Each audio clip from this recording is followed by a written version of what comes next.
எனக்கு மைக்கில் அவ்வளவா பேச வராது, அப்படி பேச ஆரம்பித்தா நிறுத்த வராது. ஆனால் இது அன்னை இல்லம் அன்னை இல்லம் என்று சொன்னார்கள். இது அன்னை இல்லம் மட்டுமல்ல, தந்தை இல்லம். இது அன்னை என்பது இதற்கு பெயர். ஆனால் இங்கு உறைந்த தெய்வம் இன்னமும் ஆன்மாவாக இங்கே இருந்து கொண்டு எல்லோரையும் வாழ்த்தி கொண்டிருக்கின்ற மாபெரும் தெய்வம் நடிகர் திலகம் செவாலியே சிவாஜி கணேசன் ஆன்மா உங்களை வாழ்த்தி கொண்டிருக்கிறது. நான் விக்ரம் சார் கூட நடிச்சிருக்கிறேன், பிரபு அண்ணன் கூட நிறைய படங்கள் நடிச்சிருக்கிறேன். ஆனால் விக்ரம் பிரபுவோட நடிக்கவே இல்லை. விக்கி கூட நிக்கி கூட சேர்ந்துருச்சு. புரிஞ்சவங்க புரிஞ்சுக்கங்க, புரியாதவங்க புரிஞ்சுக்கிட்ட போய் கேட்டுக்கங்க. விக்கி கூட நிக்கி கூட சேர்ந்துருச்சு. ஆனால் விக்கியோட விக்கி மட்டும் சேர முடியல. இதை நான் விற்காமல் ஸ்ட்ரைட்டாக சொல்கிறேன். அதுக்கப்புறம் பிரபு சாரை பொறுத்த வரைக்கும் பார்த்தீங்கன்னா இன்னசென்ஸ். பிரபு சார் ஒரு பண்பட்ட நடிகர், மிகப்பெரிய நடிகரின் புதல்வர், தமிழ்நாடு முழுவதும் தெரிந்த மிகப்பெரிய குடும்பத்தின் வாரிசு. ஆனால் இந்த மாதிரி ஒரு அன்அஸ்யூமிங் இன்னசென்ட் பர்சன், திரும்ப அந்த வார்த்தையை சொல்கிறேன், இஸ் ஸோ இன்னசென்ட்.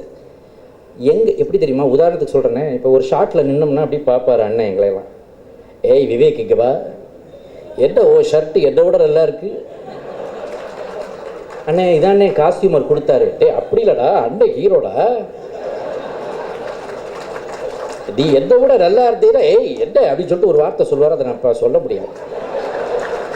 அது இங்கிலீஷில் எஸ்ல ஆரம்பிக்கும், தமிழில் சொன்னால் உடனே கண்டுபிடிச்சிருவீங்க. அதை சொல்லிடுவார் உடனே. அண்ணே இப்போ நான் ஜஸ்ட் கிட்டிங் யூ பேபி அப்படின்னு சொல்லிடுவார். அந்த இன்னசென்ஸ். ஆனால் ஒரு விஷயம் தெரியுமா, கன்னிங்காக இருக்கவங்ககிட்ட தெய்வம் வராது, தெய்வம் நிற்காது. If you are so intelligent, you are so Canning, God will see that you can do your own thing because you are capable. You are so, உனக்கு குயுக்தி இருக்குது, யுக்தி இருக்குது, நாலேஜ் இருக்குது, ஒரு விஷயத்தை உன்னால் செய்து பிடிக்கக்கூடிய அந்த கன்னிங்னஸ் உனக்கு இருக்குது, யூ கேன் டூ இட் அப்படின்னு தெய்வம், இறை, பிரபஞ்சம், சக்தி உன் கூட வராது. ஆனால் இன்னசென்ஸ் இருந்ததுன்னு வைங்களேன், ஐயோ பாவம் இவனுக்கு யாரும் கிடையாது, நம்ம தான் ஹெல்ப் பண்ணணும்னு கடவுள் இறங்கி வருவோம். அதுதான் பிரபு சாருக்கு இருக்குது. அதானே இந்த இடத்துல நான் எமோஷ்னலாக இந்த வீட்டில் நான் 2 பேருக்கு தேங்க் பண்ணணும். அந்த 2 பேரும் நீங்கள் நினைப்பீங்க சிவாஜி சார்னு. இல்லை, கடந்த 1.5 வருஷமாக ஒரு பெரிய எமோஷ்னல் டர்மாயிலிருந்து நான் வெளியே வந்திருக்கேன். ஒரு பெரிய கஷ்டத்தில் இருந்து. அது எந்த தகப்பனுக்கும் வரக்கூடாத கஷ்டம். ஆனால் அந்த கஷ்டம் எனக்கு வந்தப்போ ஓடி என்னுடைய வீட்டு தெருவில் நின்னார் பிரபு சாரும் அண்ணியும். அதை நான் என்னால் என் லைஃப் லாங் நான் மறக்க மாட்டேன். இன்னொன்று, ஒரு படம் 2 பேருக்கு மெயினாக தேங்க் பண்ணணும். அதுக்கப்புறம் நான் படத்தை பற்றி வரேன். ஏன்னா எல்லாருமே கொஞ்சம் கொஞ்சமாக பேசிட்டு போயிட்டாங்க. நான் கொஞ்சமாவது பேசினா தான் அவங்களுக்கு ஃபுட்டேஜ் கிடைக்கும். என்னென்னா ஒன்றும் இல்லை, சிம்பிளாக முடிச்சிடுறேன். ஒரு படம் திருநெல்வேலின்னு ஒரு படம். அந்த படத்தை அண்ணன் பார்த்துட்டு, பிரபு அண்ணன் தான் அதில் ஹீரோ. அந்த படத்தை பார்த்துட்டு ஏய் இதில் காமெடி கொஞ்சம் கம்மியாக இருக்குது, இந்த விவேக்கு புதுசாக ஒரு பையன் வந்திருக்கான், அவனை கூப்பிட்டு ஒரு ட்ராக் எடுத்து சேருங்கன்னு சொன்ன அந்த திருவாய் மலர்ந்த நேரம் பிரபு சார் தான் சொன்னார். உடனே கொண்டாந்து படத்தை போட்டு காட்டினாங்க. படத்தை ஃபுல்லாக பார்த்தா ஒரே ஜாதி சண்டை, அது இதுன்னு போக்குவரத்து ரத்த கிளறி. அண்ணன் சண்டை போடுறாரு, அங்கே கரண் ஒரு பக்கம் சண்டை போட்டுக்கிட்டு இருக்கான். ஒரே பிரச்சனை படம் ஃபுல்லாக ஜாதியை வச்சு. அப்போ சொன்னேன், ஏன் இதையே நம்ம ஒரு நையாண்டி செய்து ஒரு ட்ராக் பண்ண என்ன? கிராமத்தில் இருக்கின்ற, அதாவது தெய்வங்களை குறை சொல்லலை, கிராமத்து மக்களிடம் இருக்கின்ற சில சடங்குகள், மூட பழக்க வழக்கங்கள். ஒரு பல்லி தொடையில் விழுந்துட்டா அன்னைக்கு அவன் கடையை சாத்திடுறான். நான் கூட அந்த படத்தில் சொல்லுவேன், உன் தொடை என்ன ரம்பா தொடையா, அதில் பல்லி விழுந்தா உனக்கு என்னடா, போய் கடையை தரடா அப்படின்லாம் டைலாக் எழுதணும். அதில் அதை ஃபுல்லாக எழுதி அதை ஷூட் பண்ணும்போது, அதுக்கப்புறம் நான் அதுக்கு ட்ராக் எழுதினேன், நடித்து கொடுத்தேன். நடிக்கும் பொழுது யாரும் சிரிக்கவில்லை. நடித்ததை எடுத்து போட்டு எடிட் பண்ணும் போது எடிட்டர் முறைச்சாரான் டைரக்டர். இது ஒரு காமெடின்னு எடுத்து கொண்டாந்து வச்சுருக்க, ஒரு பஞ்சு கூட இல்லை, இது ஒரு காமெடியா, யார் இந்த பையன்னு திட்டிருக்காரு. அதற்கப்புறம் அதை டப் பண்ணும்போது என்ஜினியர் கடுப்பாகவே டப் பண்ணார். இதெல்லாம் ஒரு காமெடின்னு இவன் பேசிக்கிட்டு இருக்கான். ஆனால் ஃபைனல் ப்ராடக்ட் தேவி ஸ்ரீதேவி தேட்டரில் ப்ரிவ்யூ போட்ட பொழுது அதை தூக்கி வைத்து கொண்டாடியது இந்த பத்திரிகைக்காரர்கள், ஊடகங்கள். முதல்ல ஊடகங்கள் தான் முதல்ல கொண்டாடினாங்க. அதற்கப்புறம் ரஜினி சார் அந்த படத்தை பார்க்க வந்தாங்க. சார் மறந்துருப்பாங்க, ஏன்னா அவருக்கு எத்தனையோ நல்ல நிகழ்வுகளில் இது ஒன்று. ஆனால் எனக்கு இதுதான் மெயின் நிகழ்வு என் லைஃப்பில். பிளாக் கலர் குர்த்தா போட்டு ஸ்டைலாக வருவார் தெரியுமா தலைவன். Black colour black and black போட்டு நான் மஞ்சள் கலர் சட்டை போட்டிருந்தேன். படம் முடிச்சுட்டு என்னை தனியாக கூட்டு போய் வேறு மாதிரி, இது உங்களுக்கு வேறு மாதிரி பேர் கொடுக்கும், இனிமேல் இது ஸ்டைலே ஃபாலோ பண்ணுங்க, கருத்து காமெடி இது சூப்பர் அப்படின்னு எனக்கு ஃபஸ்ட்டு பிளஸ்ஸிங் கொடுத்தது சூப்பர் ஸ்டார் ரஜினி சார். ஆக உனக்கு வந்து விக்ரம் பிரபுக்கு தாத்தாவுடைய பிளஸ்ஸிங்ஸ் இருக்குது, அப்பாவுடைய பிளஸ்ஸிங்ஸ் இருக்குது, எல்லாவற்றுக்கு மேல் இந்த இசை வெளியீட்டை நடத்துகிறாரே சூப்பர் ஸ்டார் ரஜினிகாந்தை போல் ஒரு பிளஸ்ஸிங்ஸ் உள்ள சோல் சமீபத்தில் யாரும் கிடையாதுங்க. அது அவர் ஒத்துக்கிறாரா இல்லையா எனக்கு தெரியாது. இந்த வீட்டில் இது நடக்கிறது பெரிய விஷயம். மற்ற இடத்துல மெடிடேஷன் பண்ணால் உங்களுக்கு அந்த காம்னஸ் வர்றதுக்கு லேட் ஆகுதுன்றான்.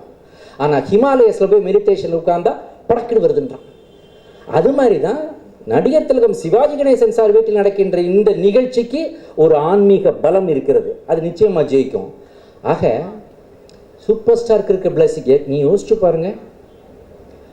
உலகம் முழுக்க தெரிந்த ஒரு மாபெரும் பாப், அதாவது தன்னுடைய சொந்த சொத்து எஸ்டேட் எல்லாத்தையும் அவன் பாட்டை கேட்டு எழுதி வைக்கிறான். அவன் பாட ஆரம்பிச்சானா எழுத்தாப்பில் இருக்க ரசிகர்கள்லாம் பைத்தியம் பிடிச்ச மாதிரி சட்டையை கிழிக்கிறான். அவன் ஒரு லெஜண்ட். 50வது வயசுல இந்த உலகத்தை விட்டு போய்விட்டான். Michael Jackson. அவனுக்கு கிடைக்காத பிளஸிங்ஸ். ஜாக்கி சான், உலக சினிமாவின் சூப்பர் ஸ்டார் என்று கொண்டாடப்படுகின்ற ஜாக்கி சான், அவருக்கு கிடைக்காத பிளஸிங்ஸ். இந்தியாவின் சூப்பர் ஸ்டார் என்று சொல்லப்படுகின்ற வட இந்தியாவின் அமிதாப் பச்சன், அவருக்கு கிடைக்காத பிளஸிங்ஸ்.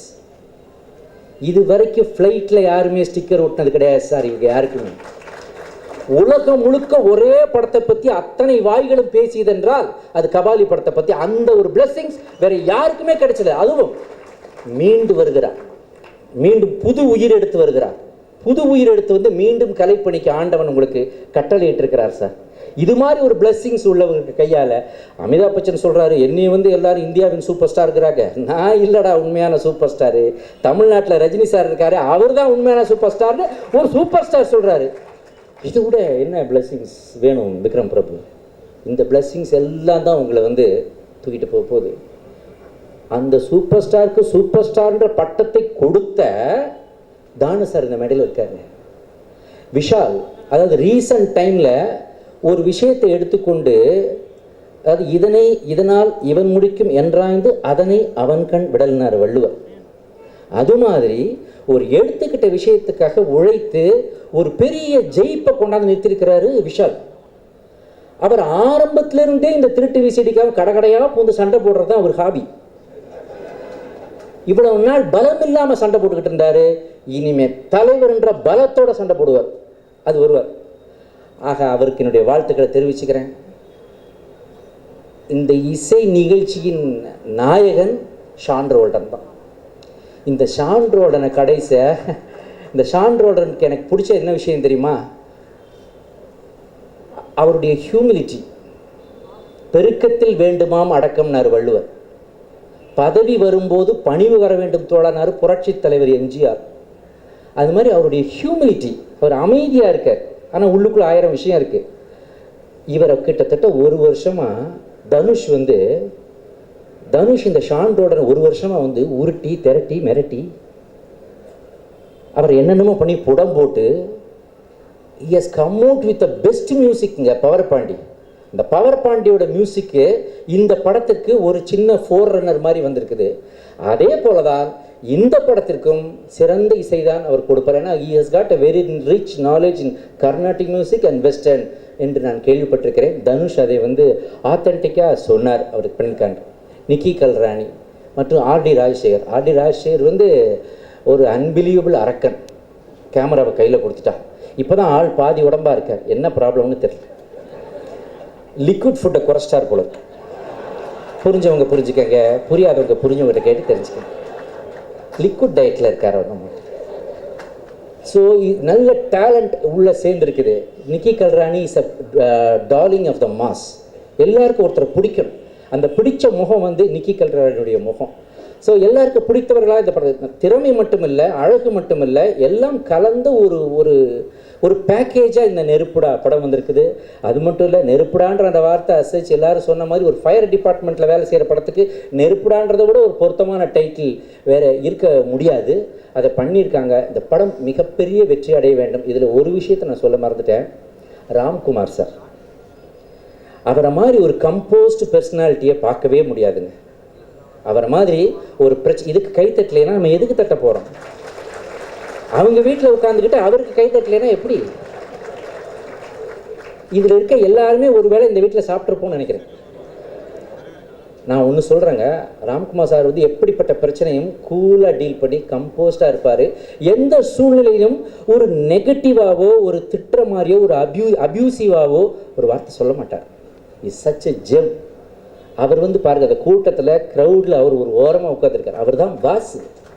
சிவாஜி த பாஸ் பக்கத்தில் உட்கார வேண்டிய பாஸ் அவர். ஆனால் அவர் வந்து பீஸ்ஃபுல்லாக அங்கே உட்காந்துருக்கிறாரு. இவங்க அத்தனை பேருடைய பிளஸ்ஸிங்ஸும் இங்கே இருக்கிறது. இந்த வீட்டில் உணவருந்திய ஒவ்வொருவரும் வாழ்த்தினாலே இந்த படம் மாபெரும் வெற்றி பெறும், மாபெரும் வெற்றி பெறும். அந்த விமர்சனங்கள்லாம் சொல்கிறாங்க. படம் பார்த்துக்கிட்டு இருக்கும்போது 10 நிமிஷத்தில் படம் மொக்கடான்னு டைப் பண்ணுறாங்க. அப்புறம் படம் வந்து அன்னைக்கு ஈவினிங்கே பாதி படம் போயிட்டு இருக்கும்போது காரில் வந்து உட்காந்து ரிவ்யூ சொல்கிறான். காரில் வந்து உட்காந்து இன்டர்வல் வரைக்கும் தான் அவன் படமே பார்த்துருக்கான். காரில் வந்து உட்காந்துட்டு பார்த்துட்டு இருக்கேன், வச்சுட்டு இருக்கேன், பார்த்துருக்கேன், மறுபடியும் பில் அடிச்சிட்டாங்க, நான் உள்ளே போகிறேன், படம் பார்க்க போகிறேன், மீதி என்னன்றதை நான் வந்து சொல்கிறேன், பாய் பாய் அப்படின்னு சொல்லிட்டு போகிறேன். என்ன இது ரிவ்யூவா? இதுவா விமர்சனம் ஒரு படத்துக்கு? எத்தனை கோடிகள் போட்டு ஒரு தயாரிப்பாளர் படம் எடுக்கிறார் தெரியுமா? எத்தனை 1000 பேர் அந்த படத்தில் வேலை செய்கிறாங்க தெரியுமா? அந்த படத்தினால் பல ஆயிரம் குடும்பங்கள் உணவு அடுப்பு எரியுது, உணவுனுக்கிட்ட தெரியுமா? கொஞ்சம் அதை புரிந்து கொண்டு படத்தை ஒரு 3 நாள் 4 நாள் 5 நான் சொல்கிறேன். அன்னைக்கிளின்ற படம் 2வது வாரம் தான் பிக்கப்பு. அன்னைக்கிளி 1970களில் வந்து அன்னைக்கிளி. அன்னைக்கு இந்த மாதிரி மீடியா இருந்து கிளின்னு கிழிச்சு போட்டிருந்தீங்கன்னா நமக்கு இளையராஜான்ற ஒரு மகா இசை மேதை கிடைச்சிருக்க மாட்டாங்க. ஒரு பண்பட்ட நடி சிவகுமார் அவர்களின் நடிப்பையோ சுஜாதா அவர்களின் நடிப்பையோ நமக்கு இப்போ நம்ம பார்த்துருக்க முடியாது. 3 நாள் வெள்ளி சனி ஞாயிறு 3 நாள் சார். அதான் ஒரு திரைப்படத்துடைய வாழ்க்கை. ஒரு 3 மாதம் 6 மாதம் போராடி ஒரு படத்தை தனுஷ்லாம் பாருங்க, போஸ்ட் ப்ரொடக்ஷனில் தூங்கவே மாட்டாருங்க அவர் தனுஷ். அந்த படத்தை முடிக்கிற வரைக்கும் பைத்தியம் பிடிச்ச மாதிரி அதே வேலையாக இருக்கிறார். சில விஷயங்களை தீர்மானிக்கிறார்கள். சினிமா சந்திரமுகியை பார்த்துட்டு அங்கே ஆப்தமித்ரான்ற படத்தை பார்க்குறாரு சூப்பர் ஸ்டார். பார்த்துட்டு இதை தமிழில் எடுக்கணும். ஃபஸ்ட்டு பேயை தமிழ் சினிமாவுக்கு கொண்டதே சூப்பர் ஸ்டார் தான். நீங்கள் பேய் கலாச்சாரத்தில் கிட்டத்தட்ட 15 வருஷம் 10 வருஷம் ஓடிட்டு இருக்கோம். முதல்ல பேயை கொண்டாந்து விட்டு அந்த சீஷோஃபெர்னியா விஷயங்களெல்லாம் முதல்ல இதை படம் பண்ணுன்னு சொல்கிற தீர்க்க தரிசனம் சூப்பர் ஸ்டார்கிட்ட இருக்குது. ஸோ அவர் கையால் வெளியிடப்படுகின்ற இந்த ஆடியோ ஹிட் ஆகும். அப்படிப்பட்ட படத்தை விமர்சனங்கள் என்ற பெயரில் கொள்ளாதீர்கள். அதுவும் விமர்சனம் பேசுகிற டோன் ஒன்று இருக்குது சார். தானு சார் உங்ககிட்ட தான் சொல்கிறேன். அது விமர்சனம் பண்ணிக்கின்ற ஒரு டோன் இருக்குது. அந்த டோனில் வந்து ஒரு கண்ணியம் இருக்கணும், ஒரு கண்ணியம் இருக்கணும். அந்த விமர்சனம் பண்ணுற டோனில் ஒரு கண்ணியம் இருக்கணும்.